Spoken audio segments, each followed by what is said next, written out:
you guys, and welcome back to another episode of A Better You. I am your host, Fernanda Ramirez, and welcome to another episode. I am so excited for today's episode because we are going to be talking about 12 different ways that you can show yourself self-love. These are not your typical take a bubble bath, paint your nails, give yourself a hug. No, we are going deep, and these are 12 lessons that I have had to learn the hard way. The true way, the really lessons that I have implemented myself, and ones that have truly made me feel love from within pour out of me. And I really feel like they are lessons that I have specifically honed in on over the past almost year that I have been out of my last relationship. If you guys are new here and you didn't know, just to give you some context or some backstory, which you probably know since I talk about it all the time, but I'm sorry guys, it was a big chapter in my life. What am I gonna say? I got out of a 5-year relationship in September, and it was my first time being single ever since I was 17. And over the past few months, I have been exploring who I am outside of being attached to somebody and really focusing on self-love and just the concept of love in general. It is a quality that I want to lead with, and it is a quality that I want to embody, and it is a quality that I want to spread everywhere I go. I feel like love is the highest frequency, and so if you can embody it and everyone can embody it and you can give it freely, then it just makes your world and the world a happier place to be in. So love is very important to me, and self-love, of course, is a number one, quality I try to focus on and work on. And I feel like self-love is not a personality trait, and self-love is not something that you inherit. Self-love is a skill, and sometimes it needs to be taught. And I feel like it's like a little bit of a muscle. If you're not used to sourcing that love out of yourself, sometimes you may even outsource it from other people. And that can be a tricky situation, because if you give your heart to the wrong person, they might give you little bits of love, and then you might think that that's all that you actually deserve, or you might just take that as the Bible, and you're like, no, that's the love that should be given to me. And then you realize, wait a second, that's not how much love I deserve to have. And actually, if I show myself all of this love, I can almost outlove myself. You know what I mean? You will be so self-possessed, you will not need anyone else, and you will just radiate love. So honestly, with all that being said, I feel like that is why self-love has been so important to me over the past few months, and it has been something that I have been trying to get better at. It is something that I feel so passionate about, and I'm excited to kind of talk about it in today's episode, because I hope that all of us can embody self-love a little bit more. And yeah, it's just such an important skill. And it doesn't even have to be just if you are single. It can be even in a relationship, or even if you are seeing somebody. Self-love is important in any scenario, and I feel like it makes you also a more pleasurable person to be around and a more pleasurable state to just live in. So I kind of just started yapping and going off about this topic, but let's slow down for a minute. If you haven't already subscribed to the podcast, make sure you do so on YouTube at A Better You by Fernanda, on Apple, on Spotify. You can leave a comment, you can leave a review, you can DM me on abetteryou.byfernanda on Instagram, and all my personal accounts are just at Fernanda Ramirez. If you haven't been listening to the past few episodes, definitely give them a listen, because I've really enjoyed all the episodes that I've been putting out recently, and I think you guys would really resonate with them, especially if you like this one. And I even have a podcast on ways to actually implement self-love, and a different episode on self-love. It actually did really well, and I think that you guys would really love it, and we kind of really dive into what self-love actually means. This one is just little tidbits and little pieces of advice that I feel like I've learned along the way, and I think it's going to be quite different than the last one. So anyways, without further ado, let's get into the 12 ways that I have been practicing self-love, and ways that you guys can start implementing them for yourself. I also want to say, I feel like sometimes self-love seems like an obvious. It seems like something that you should just know how to do, but there's so many ways that self-love can actually be shown, and so many ways that you wouldn't even think about. And that can start with my number one way, which is unshakable boundaries. I really feel like this has been the year of boundaries for me, and it has been the year of learning my own boundaries. When I was in a relationship, I feel like, also I want to say before I get into this, all of this is going to be based on my own lived experience. So, take what resonates, take it with a grain of salt, because this is just from my lived experience. And as I was saying, with boundaries, in my case, when I was in a relationship from 17 to 23, I feel like I just took things for what they were. Maybe it was my frontal lobe not being developed yet, but I was so down for everything. I was so open to everything. I was open to seeing what I wanted to do, which is a part of growing up and learning. But I feel like ever since getting out of that and now having to navigate the world, and I'm like, wait a second, now I'm being met in scenarios where I've never been in, or meeting people that I've never met, or even navigating the dating scene in general, or just like new friendships and, just new dynamics. Unshakable boundaries is something that I have had to learn and something that I feel like has really saved me. Say that you are the kingdom, okay? Your boundaries are the walls surrounding you. It's your energetic filter, okay? Before you even have your boundaries, and I didn't really add this as its own point, but practicing discernment is so important so that your boundaries actually work.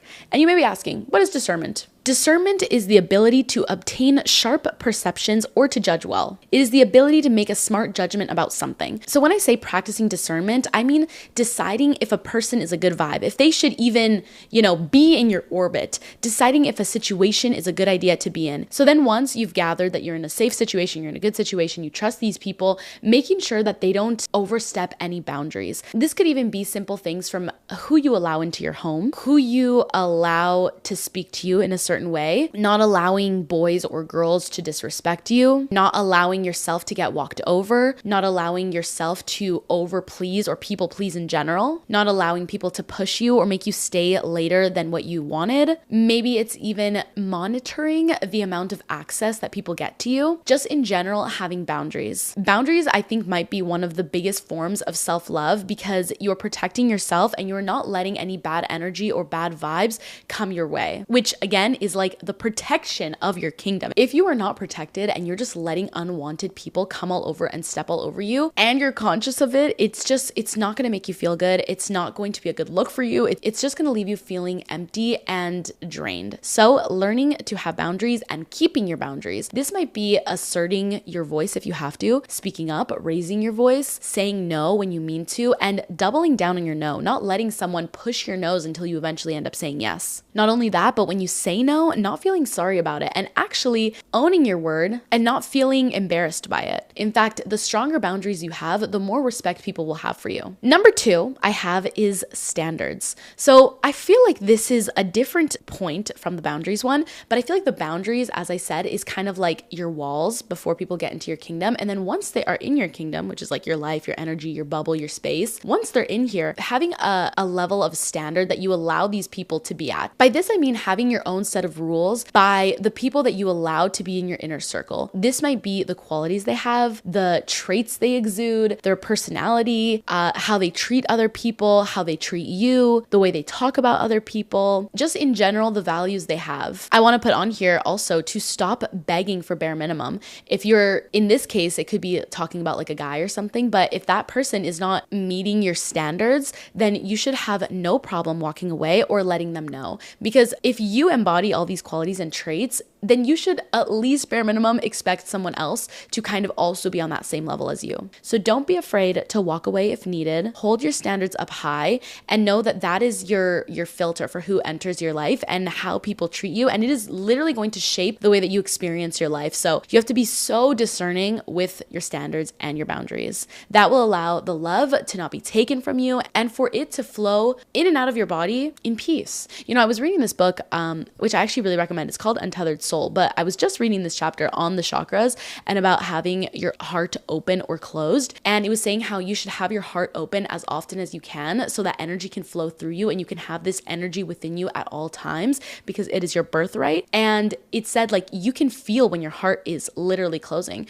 For example, if there is your boyfriend and you like love spending time with them, all is well, it's a good time, then they say an off comment about your appearance, maybe your heart closes and you feel your heart getting closed and it's actually like blocking your heart chakra. In that case, they were saying keep your heart open as much as you can, but if there's people in your life that are like genuinely causing you to close up, don't have those people around you. So again, the boundaries and the standards are going to prevent that from even happening in the first place so that you can keep your heart open and good vibes flowing all in you, within you, and around you. The third way that I had to practice self-love was to be devoted to taking care of yourself and giving yourself princess treatment. By this, I mean genuinely dating yourself and treating yourself how you want to be treated. Right before I started filming this episode, I was actually going to film an episode about discipline and devotion, and I won't talk too much about it because I still want to make an episode on that, but it was basically talking about how discipline is so important. You guys already know that. It is how we end up becoming the version that we want to become. And it is so important. It gives us so much confidence and it gives us a good sense of self. But sometimes discipline can come out of a place of like forcing something to work or shaming yourself into acting a certain way, or just kind of making yourself do something because you want certain outcomes. Whereas devotion is a much more loving way of seeing it. And it's kind of like you're doing certain actions because you want to treat yourself, because you're devoted to your highest self, because you're devoted to feeling love, emitting love, because you're devoted to taking care of your body. And when you have it in that kind of mindset, everything you do is an act of self-love, not an act of hatred. For example, if you are working out in the gym every single day because you hate your body versus going to the gym every single day because you actually love your body and you want your body to feel healthy and to feel good, there's a very big difference. And when you are devoted to giving yourself princess treatment and treating yourself with love, you will just exude such a better vibe than the other one. You will attract so many better things into your life, and it will make being disciplined actually a lot easier. And you will probably be more consistent in your habits and in the way that you're acting rather than from a place of hatred. I saw this post on TikTok and it was basically saying that, say you're in a loving relationship where it is very mutual. They love you, you love them, and you're excited to go see them one day and you're driving to their home and they ask you to take a 10-minute detour to go to the grocery store to go get something for them because they were feeling hungry. You probably wouldn't be annoyed and you'd be like, of course, sure, I'll do that for you because I love you. You're devoted to them. That's why you would go out of your way to do this thing for them and it wouldn't even be a nuisance for you. So in that same way, they're saying treat yourself like that person that you're dating. And if you need to wake up 30 minutes earlier to get to your workout class on time, do that for yourself out of love because you are devoted to yourself. I think other ways that I have practiced this is like doing yoga every morning. I am more devoted to taking care of my body and feeling good in my body. And it's not something that I have to force myself out of discipline to do. It is something that I enjoy doing and I love doing. Another example of devotion for myself was like when I was first starting YouTube, I was obsessed with it. It is something I loved. Nobody had to force me because it was in alignment with what I wanted to do and who I wanted to be. I was doing it out of devotion. And honestly, devotion took me a lot further than discipline would because I was so obsessed with it. Also, not being afraid to give yourself princess treatment. If you want to give yourself a little treat here and there, treat yourself like the way that you want to be treated. If you want to buy yourself flowers, buy yourself flowers. I always have a fresh set of flowers on my table and I always treat myself to a little sweet treat here and there, and it makes me feel so good and happy. And I'm the source of my own joy. I'm not asking anybody else to give me that joy. Number 4, which is kind of on the self-discipline and kind of on the devotion topic, but I had keep your promises. Do what you say you're going to do. Sometimes we may avoid doing hard things because who wants to do something hard? You want to take the easy route.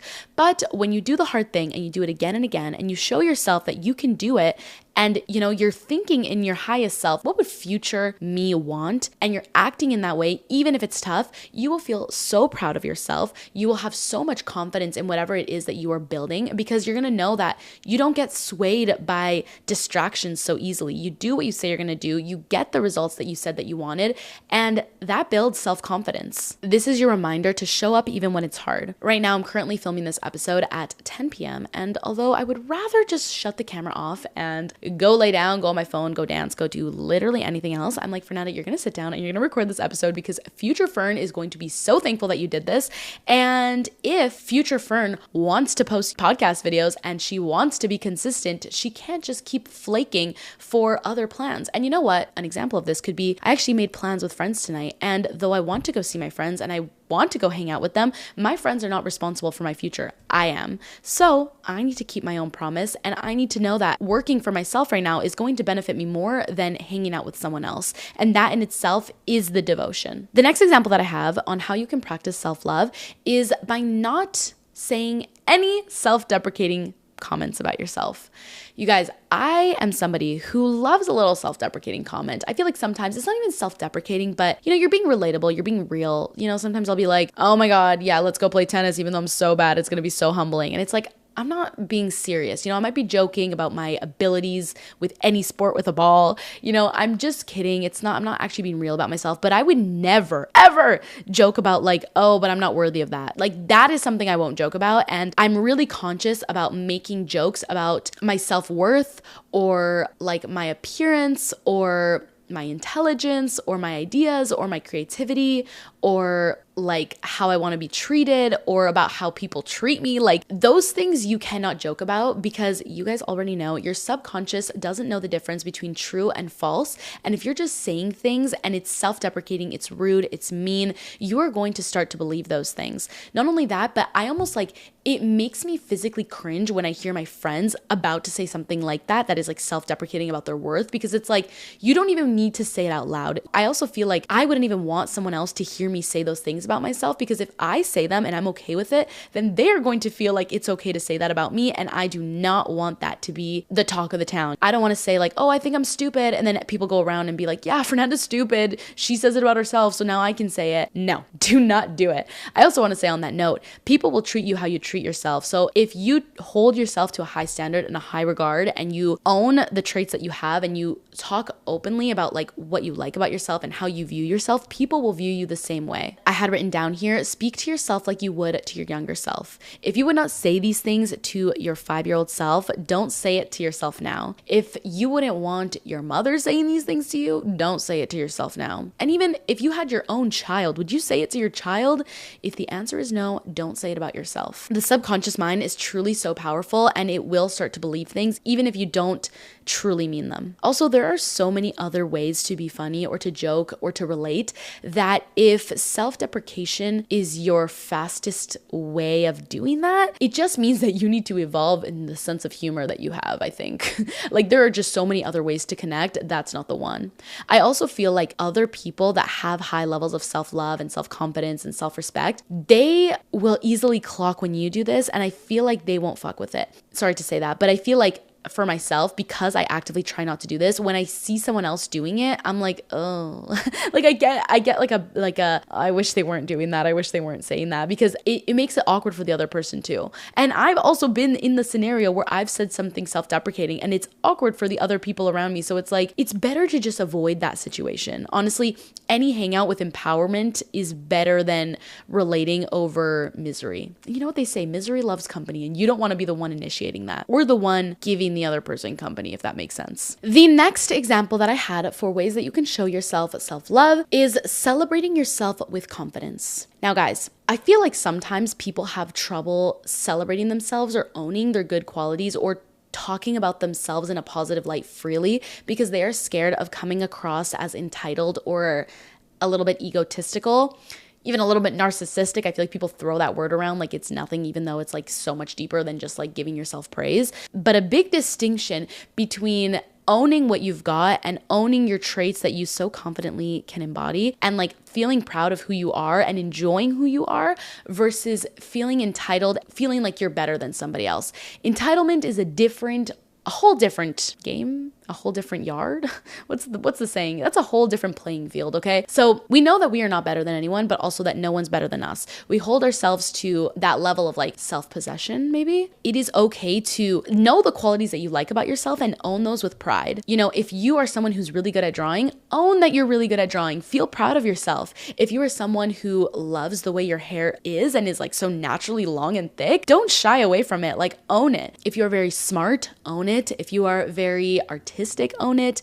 If you are super fit, feel proud of it. These are all reflections of yourself. And I feel like a lot of the times, and I've seen this somewhere written down before, that a lot of guys sometimes can be entitled and they need to get rid of their ego because sometimes it can be a little bit too strong, too high. But a lot of girls are taught to play small, to constantly not overhype themselves up, to not feel too proud of themselves, to not feel like they are all that, and to actually like be a little bit more humble. But if anything, girls need to have more audacity and they need to own their shit. And so for that, I'm reminding you guys to feel proud of what you've done and to celebrate yourself, because I've said this so many times before, but if you don't celebrate yourself, who will celebrate you? So feel proud of what you've done and let yourself be seen. Honestly, that is like the biggest like gift you can have. And it is also, I feel like, one of the most freeing. Honestly, letting yourself be seen for who you truly are and having trust that you will be actually more loved and more admired and more respected for being your truest version of yourself without having to hide or water yourself down. Also, I feel like when you are confident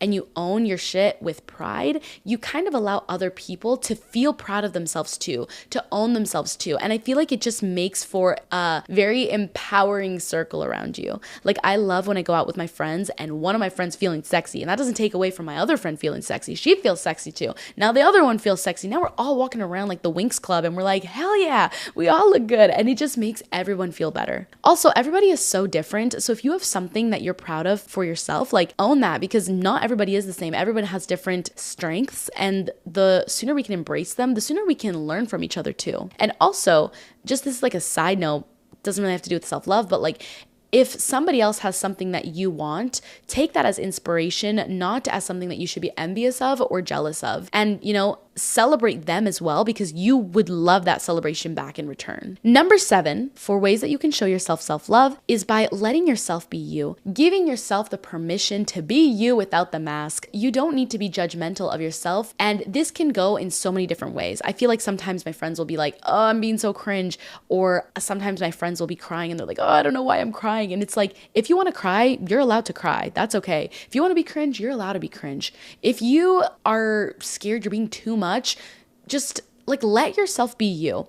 I talk about this so often, but the whole thing with like feminine energy and divine feminine that everyone wants to be is that like the divine feminine is a contradiction. She can be both angry and both loving. She can be angry and she can be happy. She can be sad and she can be laughing. And it's like the duality, the emotional ups and downs are what make you a woman. Of course, having like emotional maturity is like really important as well, and being able to like self-regulate and whatever, and like not act out of line, but like whatever is how you're truly feeling and whatever is real to you is allowed, and you shouldn't feel any shame for that. Shame is actually the lowest vibration that we could be feeling, and we want to eliminate that as much as possible. A lot of the times when we feel shame for something, it is because someone told us that we shouldn't be doing that. So I feel like going back and thinking to yourself, who made me feel like I'm not allowed to cry? Who made me feel like I'm being too much? Who made me feel like being myself is like more than they could ask for? Deprogramming those conditioned beliefs, I feel like is so important. And the sooner that you can do that, the sooner that you can own being your authentic self without the mask, and, just reminding yourself that you're not too much. And even if you were too much, says who? Says what? Anyone who thinks you're too much, it is just them being uncomfortable with your bigness, which is not your problem, it's theirs, and just shows how little they are capable of actually holding or witnessing. Again, reminder, give yourself permission to be yourself, whatever that means, and in whatever case that is for you. You're allowed to be a contradiction, you're allowed to be multifaceted, you're allowed to have duality, and that doesn't take away from you, it actually makes you more full, and that's something to love even more about yourself. Number 8, I had written down here, give your body what it actually needs, not just what it craves. Sometimes I feel like we can confuse self-love for self-pleasure in a way, and we want to do all the things that are going to give us the most amount of pleasure, like for example, partying 3 days in a row, or staying up all night because you're having so much fun, but then you feel like shit the next day, or treating yourself, but like every single day and ordering so much Uber Eats that you're not actually cooking and your body feels like shit. Like you think these things are forms of self-love, but in reality, you could be self-sabotaging. And sometimes self-love isn't the most pleasurable option. Sometimes self-love means cooking your own food instead of ordering out. Sometimes self-love means putting yourself to sleep and having to leave the party early because you are so tired and you cannot stay up that late. Sometimes self-love means canceling the party because you have overdue work. What I'm trying to say is that you need to listen to your body and know that your body is trying to tell you what it wants. And if you listen closely, you have the map within you. And sometimes your body needs nourishment, it needs sleep, it needs rest. And I think that's actually a very important one too, because I think we are in such a hustle culture that a lot of people think that rest is unproductive, or that rest means that you're lazy, or rest means that you're like unworthy. But if your body needs rest, then that is the most loving thing that you can do for yourself, which in return will allow you to perform so much better in, the time leading forward. But this is your reminder to listen deeply to your body and to trust your inner guidance and even your inner intuition. And like, what is that little voice saying? How can I listen to that one? Okay, next one. Number 9. This one is so important. Choose people who choose you back. Whether this is friends or this is lovers, this applies to either situation. But this is your reminder that if you feel like you are convincing someone, whether that be of your worth or your time or your presence or just anything, It is not love, and you are allowed to let them go. It is not a good feeling to constantly be having to chase someone, and the most divine feminine thing you can do is actually sit back and observe the way people act around you, observe behaviors, observe how people show up. Again, this is having discernment, having standards, and seeing who rises to the occasion, seeing who rises to meet where you are at. And if someone is not choosing you, then allow those people to walk out of your life, allow those people to leave, and allow yourself to cut them off. I feel like having an abundance mindset is so important. And by this, I mean knowing that there will be more people, there will be more lovers, there will be more friends. And if these people are not coming to you with love, the most loving thing you can do to yourself is just letting them go. The right people will be attracted to you. And I would rather pick, for example, if I was thinking of a significant other, I would rather pick a significant other from the people that are all coming to me rather than me going out of my way and leeching onto people that do not want me. Like, that is a nightmare. And I will not be convincing anyone of my worth. So unless you're coming to me, then I will pick from those people. And that is for friendships as well. Surround yourself with people who you do not have to remind of your worth and of who you are. I feel like an important thing to remember that sometimes we forget is that we have free will. And if there is someone that's like not making us feel good, we have the ability and the option to walk away. And although it might not be easy, your future self will really thank you. And that's who we're doing this all for. Number 10, for how you can show more self-love to yourself, is by forgiving yourself loudly. I feel like we've all been in situations that we have not felt so proud of after. We might feel a little bit shameful. And again, remember, shame is like the lowest frequency we can be, and we are not trying to be down there in shame. But, I think like life is like a big case of like a trial and error situations. And sometimes you do things you regret, or sometimes you're put in bad situations that you didn't even mean to be in. Either way, giving yourself a hard time is not doing anyone justice. It is not going to make you feel better. You can't change the situation because it already happened. I feel like it's sometimes a way that you can try to give yourself control or, justify like a situation or like, almost like punishing yourself. But honestly, forgiving yourself and giving yourself grace is the most loving thing that you can do, and ridding yourself from that guilt and shame that will eat you alive. You can forgive yourself for the times that you settled, the times that you stayed for too long, the times that you didn't show up, for the times you didn't know any better, for the times that you did what you could with the knowledge that you had at that time. It is in the past. It happened. We got our lessons out of it. We hopefully will take those lessons and not repeat those same mistakes or those same patterns. And the most we can do is self-reflect and hope that we don't repeat the cycle. Breaking the cycle is the most loving thing we can do, really. Okay, number 11 for ways that you can show yourself self-love. This one is, one of the basic ones, but I had to sprinkle it in here, which is why we had it near the end. But it is to romanticize your alone time. To date yourself, truly. This is similar to one of the ones that I had earlier, which earlier I had to be devoted to taking care of yourself and giving yourself princess treatment. But this one isn't just about giving yourself princess treatment because, you might not have princess treatment all the time. You might not be able to give yourself a matcha latte from the cutest cafe every single day. You might not be able to buy yourself a cute little handbag every single month. You might not be able to treat yourself to the outfit you want for that special occasion. But what you can do is romanticize every single day and treat it like you are in your own romance movie, your own love movie, your own coming of age movie. This is romanticizing the mundane, romanticizing all your little rituals and your little habits, and creating intention all around you, creating meaning all around you, making your life feel beautiful because you want it to be beautiful, not because someone else is doing it for you.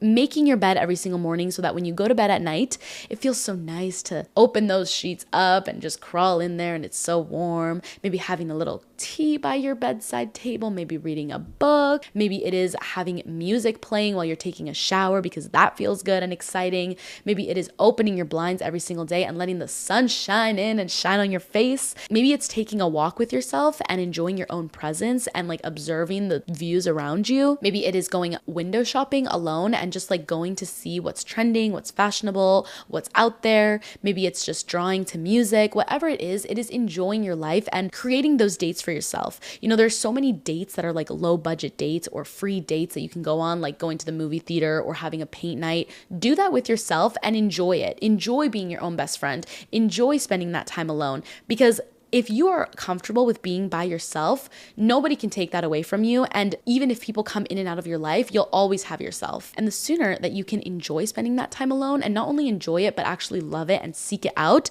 the sooner you will feel free and not feel like your happiness is dependent on someone else. I also feel like when you spend so much time on yourself and loving yourself and hanging out with yourself, you just exude this wholeness that is so irresistible to so many people around you.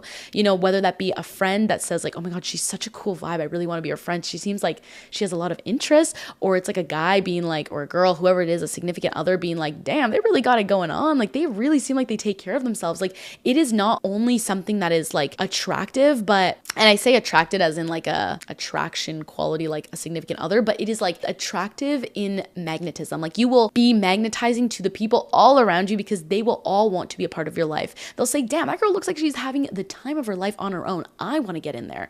And that's how you'll have more people coming to you and you just sitting back and relaxing and receiving rather than going out and chasing. And also the right people will be attracted to you in your wholeness. And also, if you treat yourself with that much love and affection and you literally elevate your own experiences by that much, other people will have no option other than to meet you there and also create those experiences for yourself. Like if I'm having a 10-step afternoon good night routine and somebody comes in and wants to have a sleepover with me, like, and they're not also doing that for me, I'm going to be like, dude, I do this better myself. Why are you even here? You know what I mean? Okay.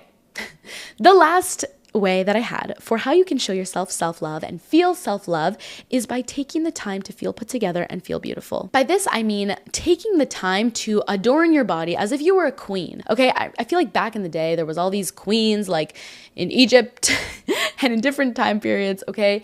And their beauty rituals were like sacred. They would take the time to brush their hair and to do their makeup. And it wasn't just like, you know, quick just to get it done and just like to get out of the house and like to appease to other people or to appeal to the male gaze. Like they did it for themselves. It was a ritual. It was sacred and it was like so intentional and it was an act of self-love. It was a whole event. And I feel like we've talked about this again so many times before, but I feel like I need to say it again. When you feel good in what you are wearing and the way that you look, you move through the world differently. You move with more ease, with more grace. You feel good. You feel hot. You feel sexy. You feel confident. You want to be seen. You want to be out. You will just feel so good and almost even so productive. I feel like the better I feel on the outside, the more I want to keep getting stuff done. I also feel like, you know, we're only going to be so young. And, you know, if we're young and hot, which is literally any age, because like we just need to be blessed that we're alive and it's also a privilege to age. But like at any age, we're the youngest we're ever going to be. So we might as well enjoy the way that we look and enjoy the way that we feel and to adorn ourselves and to also remind ourselves that the way that we express ourselves is such a reflection of how we feel internally.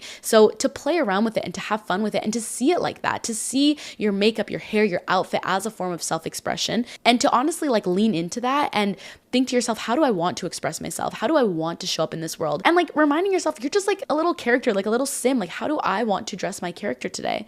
And how fun is that? I also wanted to add here to accept compliments because I feel like that is something that a lot of people struggle with.